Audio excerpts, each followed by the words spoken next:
Bet Online is the fastest and easiest way to wager on all your favorite sports contests and events with first to market odds and lines. Now, find reviews and news for every league, including Major League Baseball, NFL, NBA, NHL, combat sports, esports, and even golf. Bet Online continues to be the top online resource for all sports information from live in game betting props and futures. Head to Bet Online today or use your mobile device to join today and make your first sports bet. Now, use our promo code BELIEVE50 to receive your 50%. Welcome your bonus on your first deposit. Now, Bet Online is where the game starts. What's up, everybody? Welcome to Believe in Bills podcast. I'm Justus General Radford, and of course, as always, I got the two legends with me: legendary coach Muki Hawkins and legendary player and Hall of Fame candidate Ruben Brown. What's going on, fellas? How y'all doing today? All good, Victory man. Monday, baby. Victory Monday. Gotta love it. Monday. Always good. Absolutely. Celebrating the Bills' win, especially coming off of a tough loss where he lost a close game. 0-7 for the last 7 close games. Finally get out of that slump and get a W versus another AFC juggernaut as far as I'm concerned in the Ravens. So it feels good. But we're going to go ahead and get our kickoff started. And I feel like this is a fair question. I'm going to start off with you, Rube. Yeah. Did the Buffalo Bills win this game or did the Ravens lose it? It's one or the other. It's like the chicken or the egg on this situation. Because none of us deny the fact that the Buffalo Bills were playing a very good team and definitely a team that they could end up seeing in the postseason.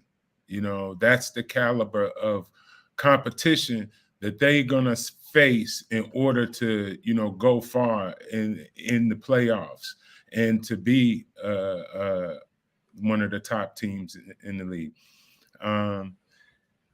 Boy, I'm standing on the fence on this one, guys, because of some of the play calling and things that the Ravens, either coaches did and players did in the last part of the game that would have secured the victory for them and not even given the Buffalo Bills a chance to, get back on the field and make it a game which they could come back from. But on the other hand, to be a team that stays in it with a formidable team like that and put the pressure on them for them to make the mistakes, I say the Bills won this game on their grit, tenacity. That grit and tenacity is what we saw down in Miami, even though they lost. And they came away with tons of injuries, but you saw them battle that game. And really, they should have won that contest also, but that didn't happen. And they had to get back into it and get back on the win because they are that type of team that they need to win every game. They should win every game. If you look at their stats, practically every time the offense touches the ball, some type of points go up on the board for the Buffalo Bills. And that's scary for any team that's going to face them.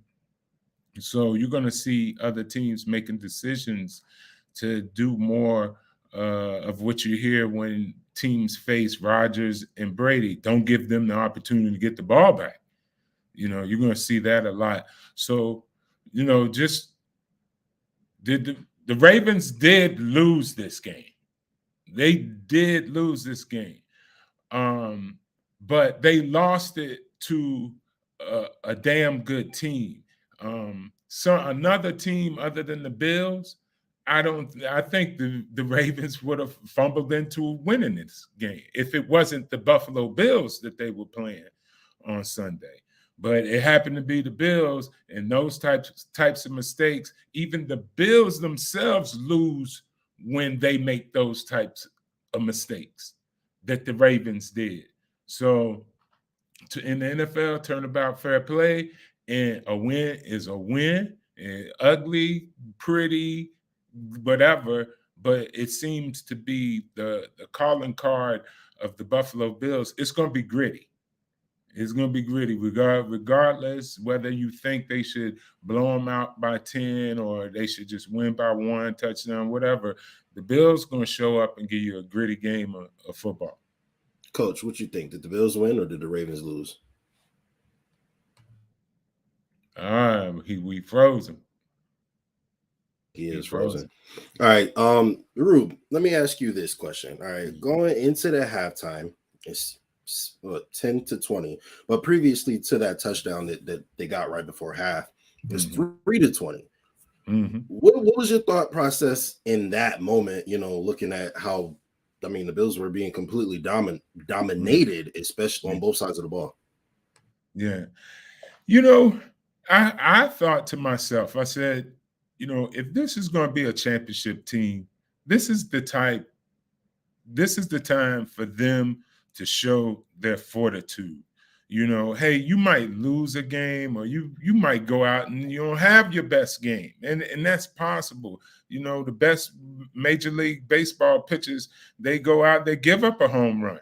A great quarterback throws an interception, but that doesn't define the team or the season. What defines them is, hey, we threw the interception, but we came back. Hey, we were down by X amount of points, but we came back and got that win.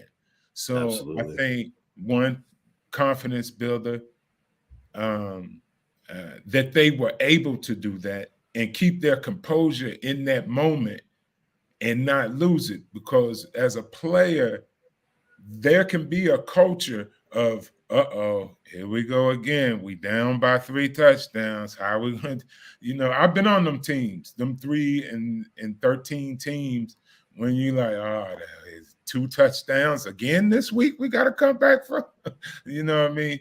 So that is tough. But when you can change the culture to what the Bills have right now, one that they said, hey, it's 4 quarters, 60 minutes, it ain't over yet.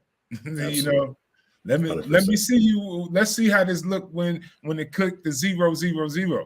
We might have to go to overtime on this mug, and I ain't afraid to go there. And that's what they almost did go to overtime. Yeah, they were afraid to go there. And honestly, they had enough experience. Take me to the playoffs, please. I mean, to the overtime, please, because we got experience there. We get that ball, we putting it in the end zone.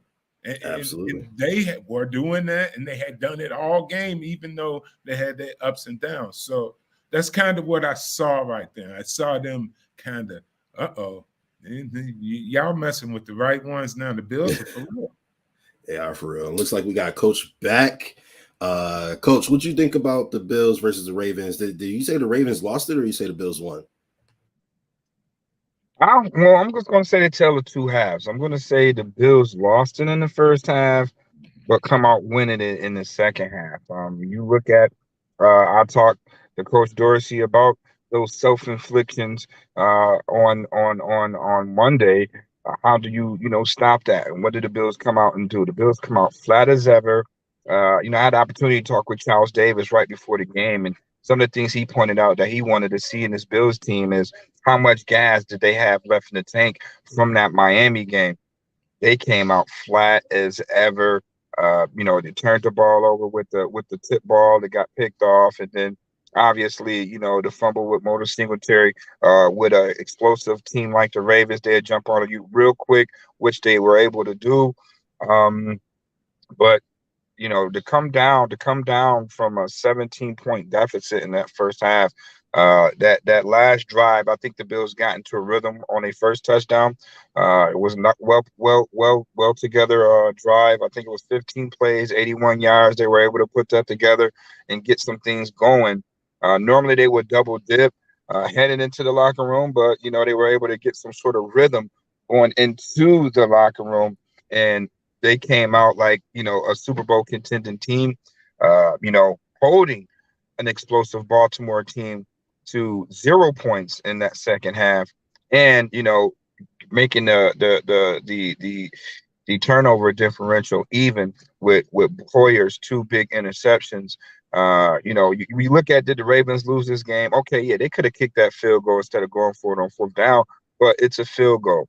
At this point, I think the Bills were, really comfortable where they are as far as what they was doing offensively, and they was going down there to score a touchdown. So Harbaugh knew that, and he knew that a field goal was not going to win that game.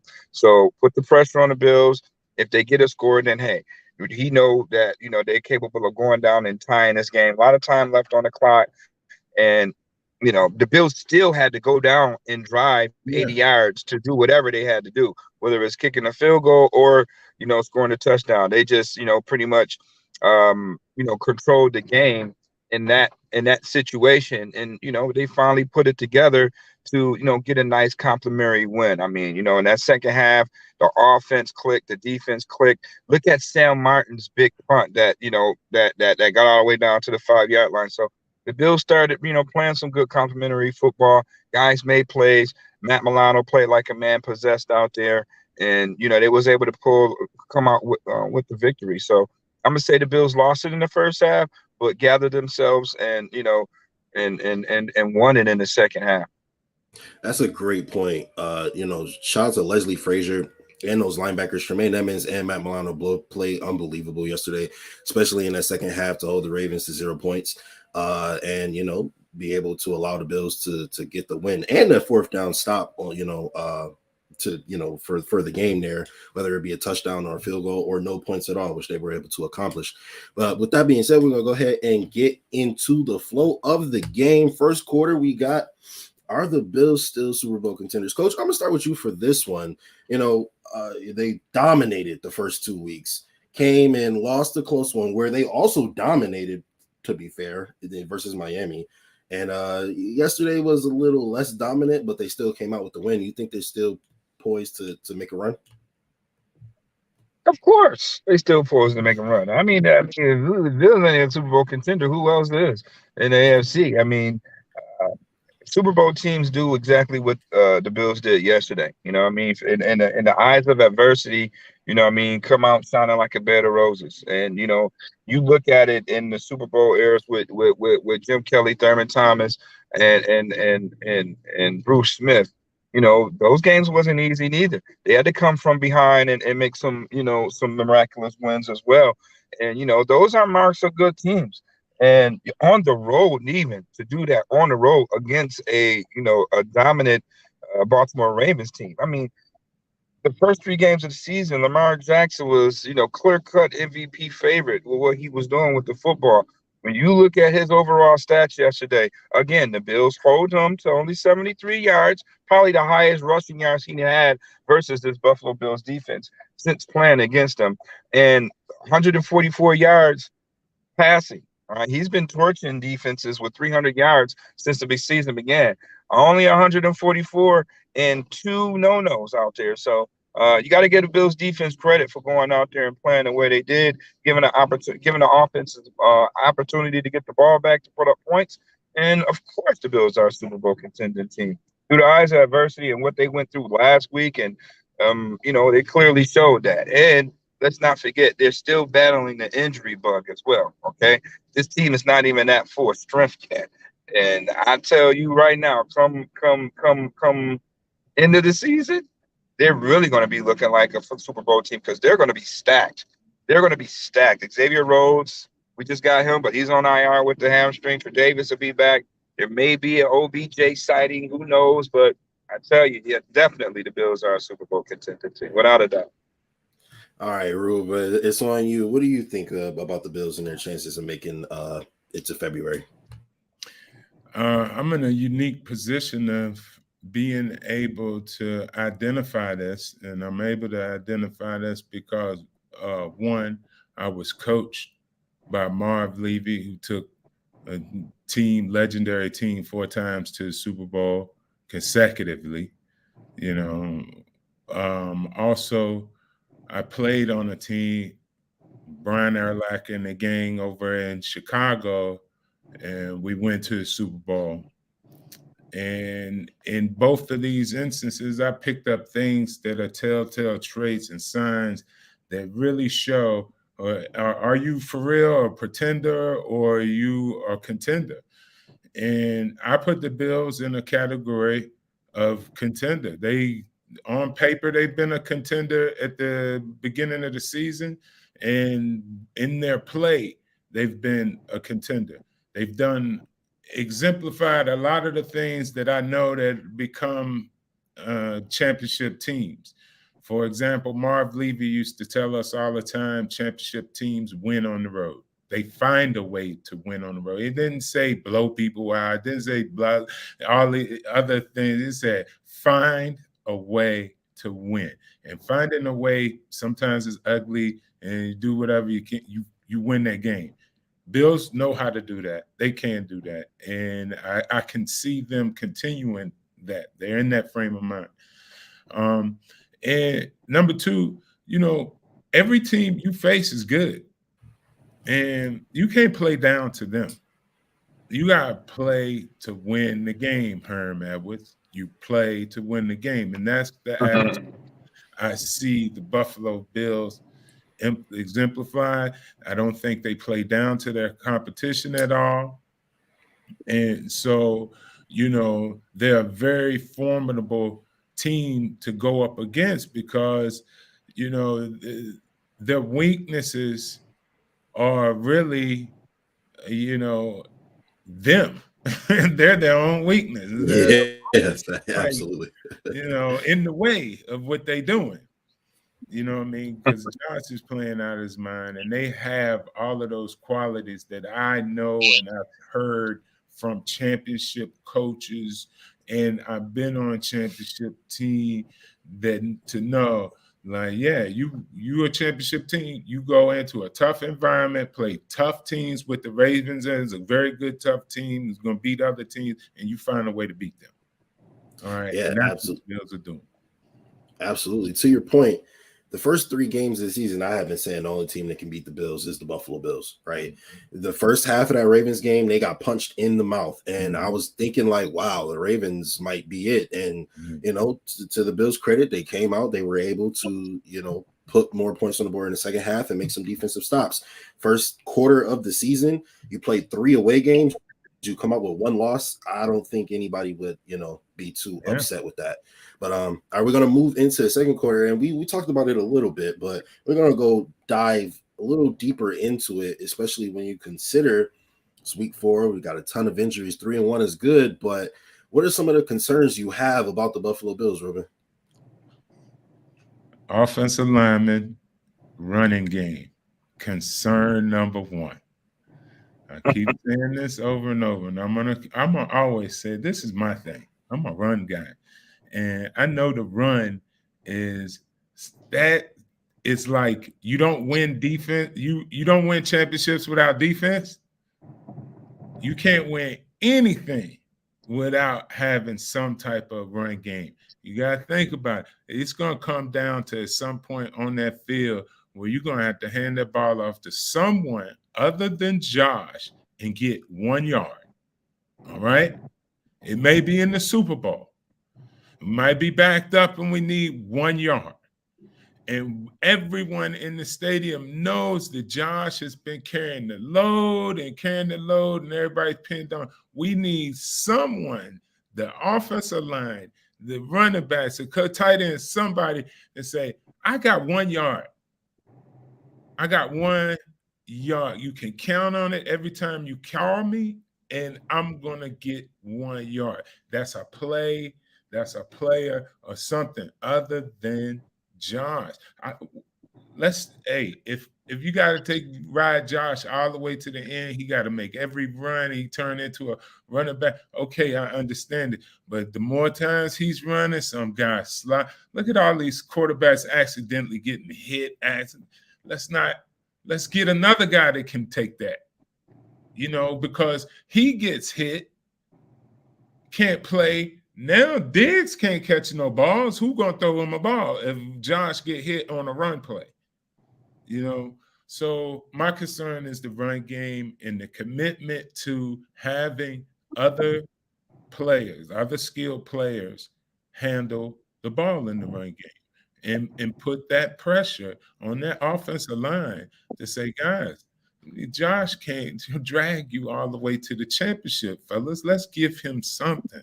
You know what I mean? So it's always the run game with me, guys. So y'all know that.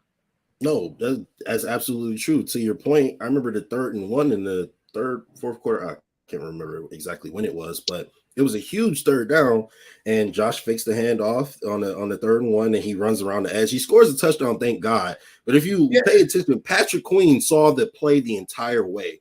Now, Josh was good enough to make it happen anyway, but they read it perfectly. Even on the one 4th down conversion, I believe it was. The Ravens saw everything that was coming. The play action, they had it all figured out. Josh just made a play that they couldn't stop, fortunately for us. But you think we playing that play in the Super Bowl, and that play that's the last play, and Josh in a foot race in the Super Bowl? We better hope that it's the same linebacker playing against them. Because if it happened to be what's the kid over there in Dallas or one of them jokers that can run real fast, they'd be up on him. And I mean, hey, I'll take the bet, and I got to win, but I don't want to have to work that hard. Yeah, if we need 1 yard, the defense knows Josh Allen is going to have the ball in his hands, to your point, and we need someone who's going to be able to get us that 1 yard independent of Josh Allen. Coach, what do you think? What are some of your main concerns about the Bills team? Hey, the elephant in the room is the run game. So it's baffling to me. Come on, man. I mean, it was 3rd and inches. It was 3rd and inches, and we couldn't get an inch. That bothers me. Insult, I mean, lineman insult. Right. It's an insult. To me, being a coach, knowing that I got these guys that's 350, 3+, and we can't get a damn inch. Are you kidding me? Like, I'm going to my O-line coach. I'm going to my O-line, and I'm letting them have it. I'm going Dorsey right now on my O-line. I'll be that person.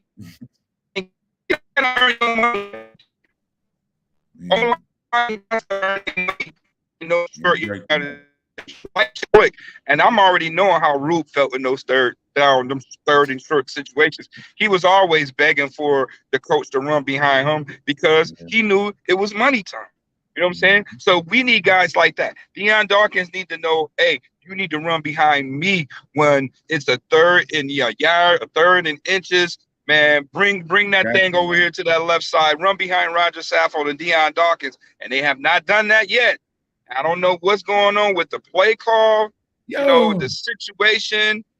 We need to stop running Devin Singletary, little butt, in between the tackles. There's no situations. We are so predictable in that regard. I mean, we only need an inch. Josh Allen is 6'6", 260 pounds. He's under center. Why do we have to go back 3 yards to hand the ball off to get an inch? He should be able to fall forward and get a yard. Like you said last week, Rube, Tom Brady does it all the time on quarterback sneaks. You have never seen Tom Brady get stuffed on the goal line. And everybody knows that Tom is keeping that damn football. They had the Steelers he just starting and he doing it. Right. So I don't understand. It's like the play calling, the play design has to change. They did a sweep for the first time and got 20 yards. You never seen that play again. Like, those are the type of plays that you need to be running with Cook. You need to be running with Devin Singletary. Get them out in open space and let them be them. They're not themselves running in between the tackles. They're not strong enough to break a tackle on 3rd and inches. We don't have, you need a bigger back for that. And we don't have that. Your biggest back is Josh Allen in that regard. So that definitely concerns me, and they need to fix that going forward because we cannot be one-dimensional, going into the winter months, knowing that we're going to have to run this football to stack dubs. No, Coach, that's a great point. You mentioned Tom Brady. Every time he's on the goal line, needs an inch or whatever, they are confident enough, Patriot days at least, able to go ahead and get that first down with the quarterback sneak. They have a really high percentage as well. It kind of speaks to the confidence or the lack thereof that the Bills have in their offensive line to be able to go get those couple inches. Right, but let me tell you this: how pissed off Ruben would be if they ran the ball to the right on 3rd and 1. Oh, Ruben would be pissed, oh, going to the line of scrimmage already, or just doing this to the coaches like, man, y'all supposed to be running behind me on that play. I don't know how many times they might change it in the huddle to run behind Ruben, but that's the type of fiery guy he was. And we need Roger Saffold. We need Deion Dawkins to have that type of mentality in those short yard situations. Like, hey, you're paying me all this money. Run behind my ass. Let me earn my money. Don't run behind, those guys on the opposite side, because that's going to make the whole O-line look bad when we don't get the goddamn yards. You know what I'm saying? Run behind your money players. Run behind your dogs. And, hopefully the problem could be solved. But it's definitely something that they need to fix. definitely. I mean, no, that's a great point. You got any final thoughts before we move on, Root? No, you Muki was right. I would have been cussing everybody out. You'd call hell if they wouldn't have run that block behind. I don't care if everybody in the stadium knew that we were about to run behind Ruben. We all know that. Damn right, we're gonna run right here and we're gonna get it. So, all right, guys. So, we're at halftime now. We talked about some of the more concerning things from this game, as far as what we thought went wrong, or what we think about the future. But we're going to go ahead and talk a little bit about the more positive things. Let's talk about some players that shined in this game, right? Coach, who were some of the players that you thought played well in the second half, because nobody played well in the first half? Holy cow. I mean, where do I begin? Let's just begin with Matt Milano, first of all. Let's give credit where credit's due. Matt Milano, Money Matt, Big Money Carly, like a man possessed, 13 tackles out there, making plays, and he did not let Lamar Jackson shake his ass one-on-one like he did 2 years ago, where, Matt Milano tackled a ghost out there. This year, he was able to make that tackle on one-on-one. So he almost got hit. Bop, bop. He almost got bopped. But, he was able to get his hands on Lamar and take him down.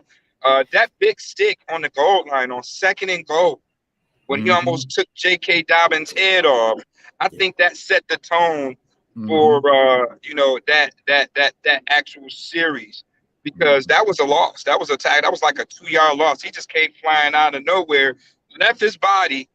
You know what I mean? He left his body and just put every bit of his soul into J.K. Dobbins, and I think that gave that defense a spark to go ahead to do what they did on that last defensive drive. And probably end up getting that good interception, and the rest is a win for the Bills. But Matt Milano definitely balled out, and that's what we want to see out of those guys. They've been getting a lot of flack. Cam and Tremaine Edmonds been getting a lot of flack. That second half, Leslie Frazier definitely put those guys in position to make some plays. So a player that definitely shined to start off, I got to give it to Matt Milano. Matt Milano was a beast. Rube, who were some of the players that stood out to you? Mook, I watch the games now. A lot of people are like, oh, who's your favorite team? I really watch for competition to see how people are playing, how the young guys are competing, see if I see any semblance in them from guys of my day or before me, the great players. And, Josh obviously jumps out when it comes to highlights and people making impacts and things like that. A few other skill guys here and there sprinkled in there, but hands down, Matt Milano, he's the star this week of guys that got your attention. You know what I mean? He really, he's playing ball. He's a baller. He's getting up in people's face, sticking on them, and making that Buffalo Bills defense formidable. I mean, that's a tough defense over there that they got going on, and he's a key part of it, and he's shining each week. You know what I mean? Each week you're seeing something from him that he's coming in. What he led everybody in tackles this game, right? 11 tackles, 2 assists, some number like that. That's a good day for a linebacker out there. So I know there were some other performances, but, whenever you're a scout and you're looking at talent and you watch all the talent on the screen, usually there's one that jumps out, and he definitely jumped out. I mean, there's a lot of great players out there, guys, but he jumped out. He's the guy that stands out for me. He made a lot of plays, and not only did he get a lot of tackles, but a lot of them were like tackles for a loss or big stops that we needed the most. And so absolutely, Matt Milano shined. I want to give a shout out to Tremaine Edmonds as well.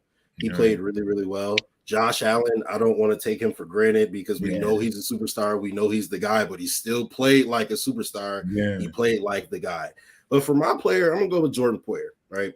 That interception on the batted pass, that was huge. Yeah. Devin Duvernay wide open in the corner of the end zone. He was able to recognize it, sprint over there and get the interception that allowed us to go down the field, win the game on a field goal.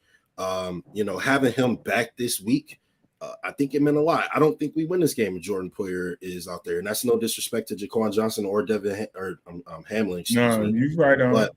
But Jordan Poyer is just a different animal. He's a different beast. He's the leader of our defense, and he was a huge part and a huge reason of why we were able to get the win today. So a lot of great performances. A really great defense, and also Leslie Frazier has just continued to show why he's one of the best, if not the best, defensive coordinator in the entire NFL. We're going to go ahead and get into the fourth quarter now. We're going to talk about a little bit of AFC, playoff picture and what's going on, and we're also going to focus on Pitt, right? But Chiefs won last night. The Jets were able to get a win over the Steelers. Like, there was a lot of things that happened today. But for right now, obviously the Dolphins still run the AFC East as far as having first place with the head-to-head win over Buffalo. Bills are currently in the fifth seeding. Oh, okay. What's up? That's what we gotta live with. That don't even sound right. Now you're talking about Miami. I said they run it. That was a slip up. They're at the top of the AFC East for now. Yeah. for now. We gotta live with it. We gotta live with it. But yeah, Rube, what do you think about the way the AFC is shaping up? Oh man, so the way things are going, I'm happy to see the success in Kansas City. Watching that game last night, I like that. We Brady's had plenty of success. He's still having fun. So don't feel bad for him losing at all. I like to see the Kansas City Chiefs getting their game together because that's the team that I like to see in the playoffs. And the Buffalo Bills is the only team that's itching to get them in the playoffs. Everybody else afraid to see them. We want them. All right. That being said, in the AFC East, AFC period, I'm happy to see Kansas City winning because I want that matchup down the road. And they're doing well, and I think they'll take care of everything out that way. But over here, closer to us, all right, we're going to be tested. We better, but we're going to be tested, and we're going to be tested more than what we thought. Here we have the Dolphins. They're going to fumble around, but they got the win over us. Okay, that's going to be a factor in the whole seeding and the hierarchy and stuff for the time being until the Bills continue to win. But what's unpredictable are these Jets, all right, in this scheme. They're 2-2, all right? And the NFL is not one of them places where you could just roll your helmet out there on the field and win. And, and we can't just walk up to New England and say, hey, y'all got third string quarterback and we're going to win. Patriots took Green Bay to work last night. So I with look the at backups back up. Yeah, with the backups back up. So I look at the AFC East now as a dangerous place. I mean, good for us. We should end up on the top of that heap, but it's only going to sharpen us and have us ready for the rest of the competition and dust them off. I think, surprisingly, we got the best competition, the Jets, Dolphins, Bills, and Patriots in this little circle we got. So we're not going to be able to sleep on any of them. You know what I mean? But I feel confident now that they're going to go out and beat other teams. Jets going to beat some people. But Patriots going to beat some people. You know what I mean? Miami going to beat some more people. Just as long as, when they see us, they know who the big dog in the room is, and we put them in that place. It's almost like, they work for us. You know what I mean? That's what I want to see it as a Bills fan. The rest of the AFC, Kansas City, build it up, get ready. And the Bills getting ready over here on this side as far as AFC is concerned. The other teams, I don't see them, mustering up enough to come after these two juggernauts. Nah, I tend to agree with you about the Jets. I'm not as sold on the Patriots side. I do think the Jets are better than the Patriots, but we'll see what happens there. The Jets coming off of a W over the Pittsburgh Steelers. Mitch Trubisky, our former backup quarterback, will not have made it to Buffalo to face his former team because he got benched, right? So the Kenny Pickett era is started in Pittsburgh, Rube. What do you think about that game, that matchup next week?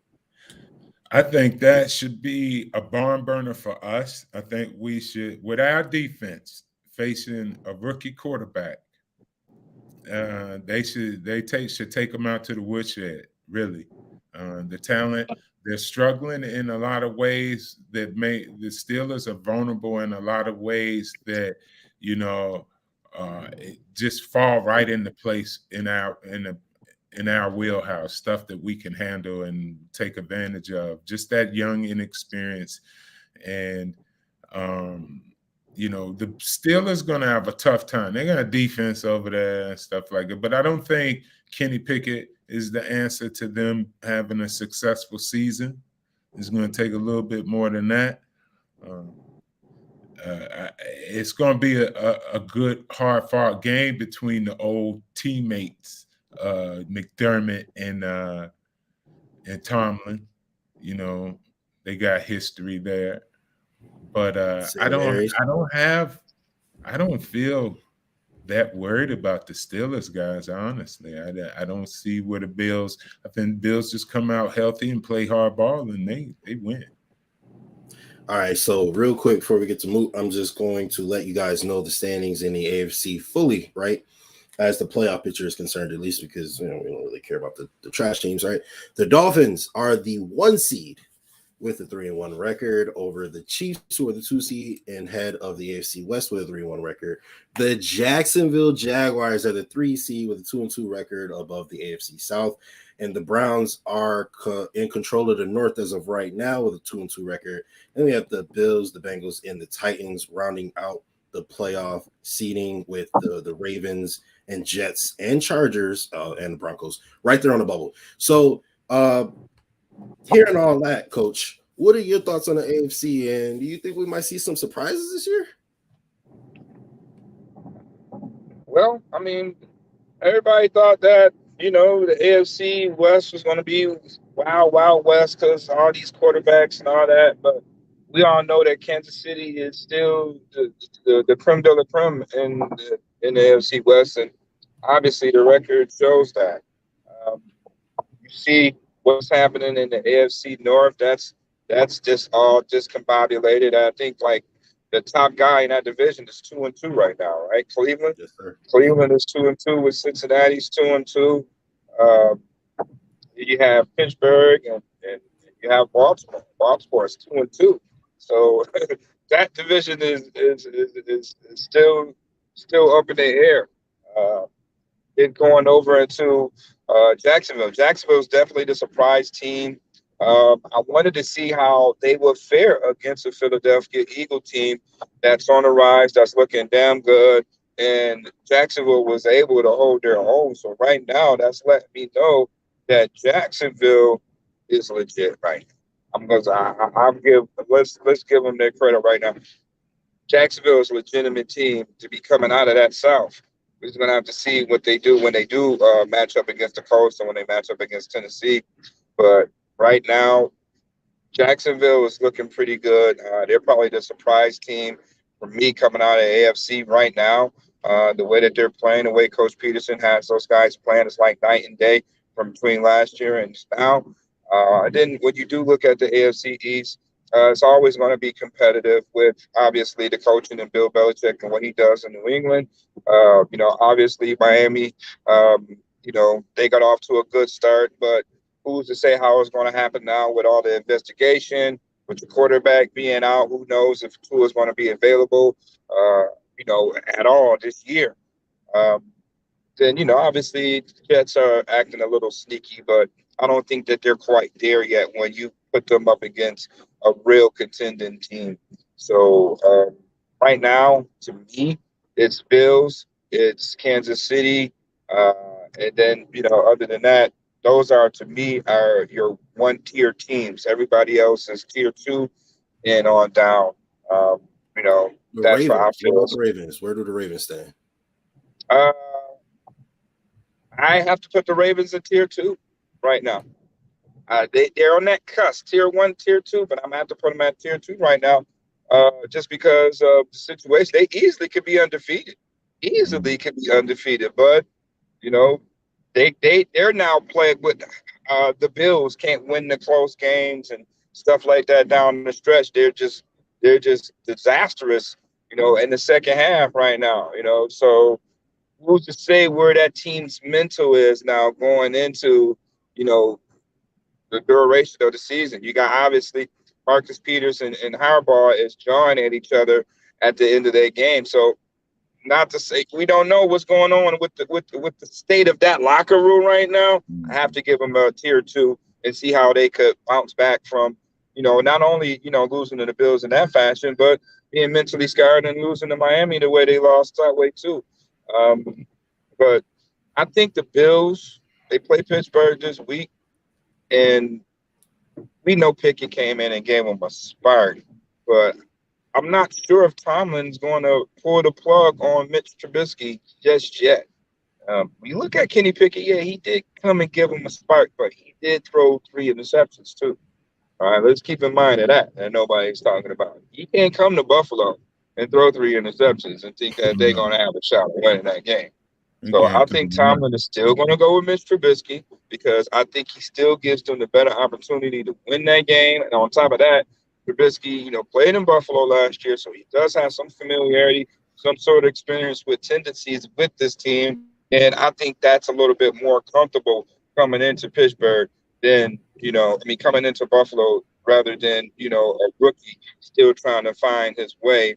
And you don't want your rookie quarterback going up against pretty much another one defense in the NFL. So let's pump our brakes a little bit on this Pickett situation. I think Trubisky's still going to be the starter, but the Bills do owe Pittsburgh because Pittsburgh caught the Bills lacking week 1 last year, and that was the game that the Bills needed to secure a home field advantage. So it's payback time for the damn Steelers. And I don't care if you're a depleted team or not, or kick your team-wise down, then we're going to see how really hungry that the Bills are to go ahead and take care of business this week at home and do what they need to do versus Pittsburgh. So without a doubt in my mind, I think the Bills is going to take how they was over the way they overcame that second half, and I think that's going to continue, going into this week versus Pittsburgh. So I think, we should be licking our chops right now for a blowout. The Bills should be hungry for a blowout again because if Levi Wallace ass is out there, they don't go after Levi Wallace ass.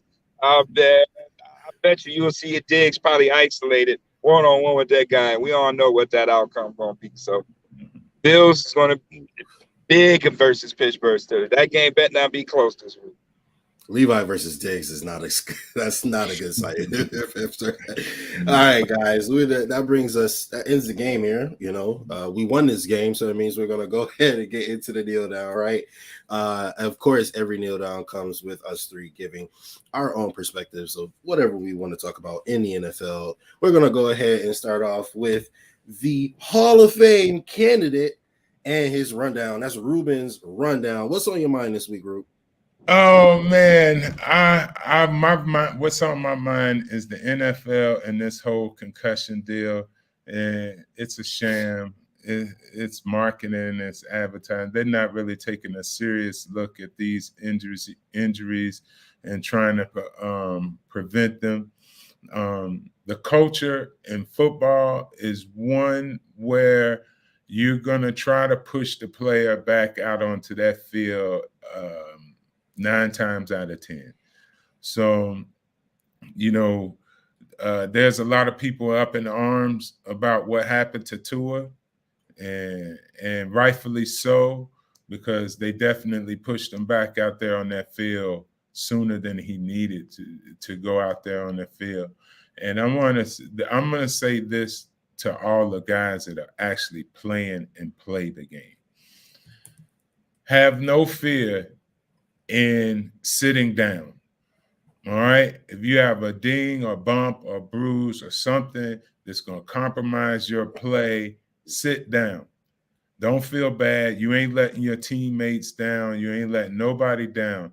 Sit down, because I'm going to tell you, in the business aspect of football, if you go out on the field and you're injured, hurt, or you trying to push through because somebody pumped you up like we need you type thing, and you don't go and perform at the level that you're expected to perform, they're not going to give you a pass on, hey, my hamstring was hurt, or my ankle was twisted, or I was dizzy. They're not going to say that if you don't win the game.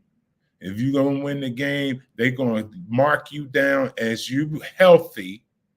And when you go in and negotiate, they're going to say, hey, remember that game and so-and-so you played and you weren't that good. They beat you up in that game. Your stats look like this, that, and other. And you'd be like, wait a minute, but I was hurt. I was playing for you, trying to give you more. Nah. So I'm telling all players, you hurt, you dinged up, you can't play, you feel compromised, sit down. Let someone else. You can fight back and win your position back, or you can show people what you are when you're healthy out there. Don't fight through injuries and these concussions and these dings and stuff like that. This is a message to players. Don't fight through that. You don't have to. You're a good enough player to recover and get back on the field and show what you're really worth when you're healthy, opposed to you trying to do the macho tough man thing and then end up sacrificing your career. And I've saw this done a million times. Name a name. Robert Hicks, one of the best fucking offensive linemen that ever played, and he could have been great. But he fought through an injury that he should have sat down from and never healed properly, and it ended his career. All right? And the team don't give a damn. All right? And the team was trying to tell him, oh, you get over, going back out there. And then they evaluate him. Well, he can't move that well. Well, of course he can't move that goddamn well. His damn ankle fucked up. And you forcing him to go out there to make his living. So, players, sit down. You know what I mean? Tua, sit down. If I'm on the field, tell the other guys, sit down. I know I went on a long time about that, but it's near and dear because I saw a lot of careers end, messed up and stuff, and the league saying that they protect you. They ain't protecting you. They don't give a damn. Live to fight another day. Yeah. They got another Ruben coming. They're going to pay. So, absolutely. Thank you for that message. I think that's absolutely important. Live to fight another day. Sometimes you got to lose the battle to win the war. So absolutely appreciate that. Next up, we got Coach, Scout, Sports Director. He does everything. The legendary Muki Hawkins. We got a moment with Muki. What's on your mind today, Mook? You muted. I'm gonna join in on that moment. I got another moment, but I'm gonna join in with Ruben on that. And let me be clear, man. CTE is real. You know what I mean? When these guys' careers are over and the lights go off and they're not being interviewed, they're not around the fanfare and all that stuff, and they gotta deal with it behind closed doors. Like Ruben said, the NFL don't care, man. You know what I mean? Like, they don't care, man. We got guys that's committing suicide. Okay? Because of the battles they went out there and put on the line for the NFL. Okay? this Tua situation, everybody and their mama, including Jimmy Hoffa, know that Tua had a concussion when Matt Milano pushed him versus the Bills on Sunday. You're not going to sit up here and tell me a guy gets up, shakes his head, and then falls back down, and you're going to tell me it was his back. He did not grab his back. If I get up from back, I'm going to immediately grab my back. Yeah.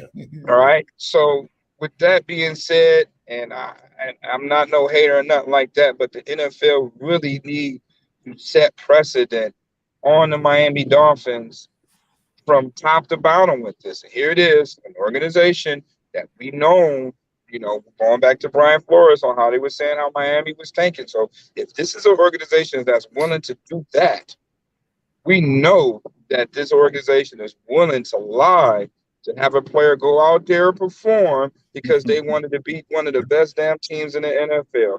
And they know they didn't have a rat's ass of a chance on doing that with Teddy Bridgewater out there. So what do?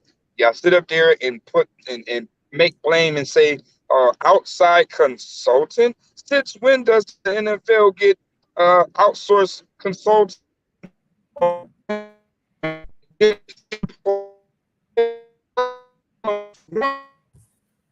Cutting up. Yeah, I think you cutting up, Coach. I mean, now still need to hit Miami where it hurts. I would take that damn game away from Miami.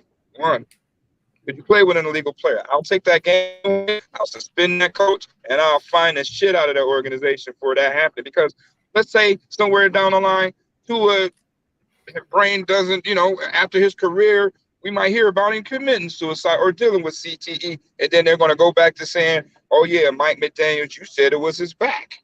You know what I mean? So where's the accountability? Talk about you taking care. You're not looking out for your players in that regard. That man limbs locked up on national TV. The scariest thing I ever seen during the course of a football game. And you mean to tell me it was still after a week of test his back? It was still his back. So I have a problem with that. Miami still should be in hot water with that. And there should be some precedent set by the NFL on putting the hammer down on the Miami Dolphins. We agree on that. Yeah, for sure. And I want to point out they fired the consultant that made that call, but however many thousand of us that was watching that game in the stadium, outside the stadium, on the field, in the line, we all saw that was a concussion. Yeah, there was no way they should have been able to just scapegoat him that way and make it seem like it was all his fault.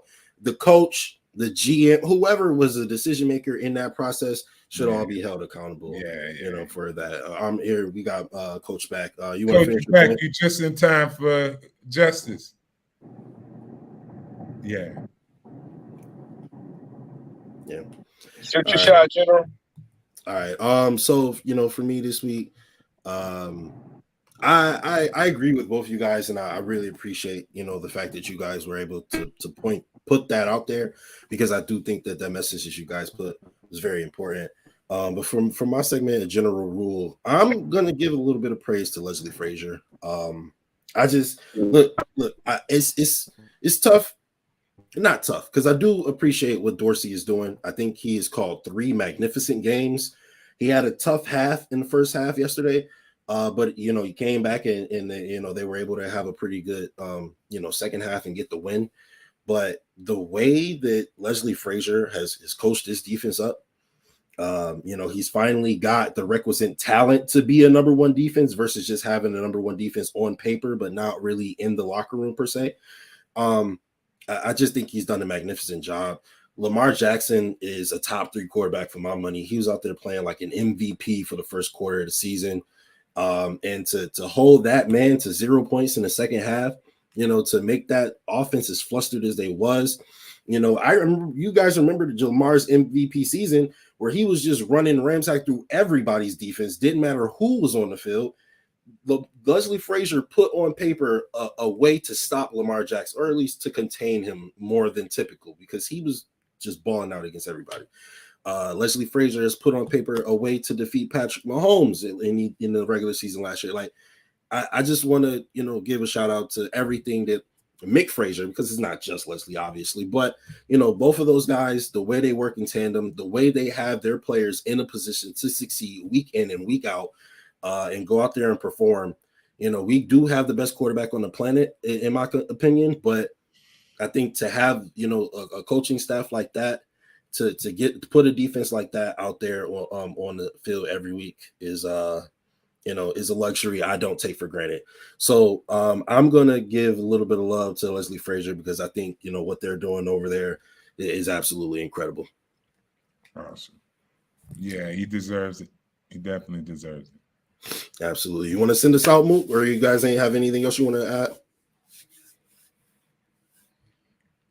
I'm good. Oh, hey, Mook, I throw something in on the end of what you were talking about. Honestly, when the Dolphins, it came out that they actually was tanking, everybody know that they was tanking and stuff like that, they should have pulled the team from them then. Because that's messes with the whole gambling thing and betting, isn't it? I'm sure it's not legal to have a player come be the quarterback and have a deal to also be an owner in the next couple of years. Like, I'm sure that's not legal. Like, they've had a string of things that are inappropriate. Yeah, they should pull that team from them. They should have been pulled. They'd be like, y'all not the right owners, but for some reason it ain't. Yeah. Kyer Island, man. Rashad Bateman, 3 catches, 17 yards. Yeah. Nobody's talking about it. Nobody's talking about the Bills' first-round draft pick out here in these first 2 games of starting. Nobody's catching passes on this kid. Just saying. Y'all see what y'all got in the back, what we got back there, where them boys come from.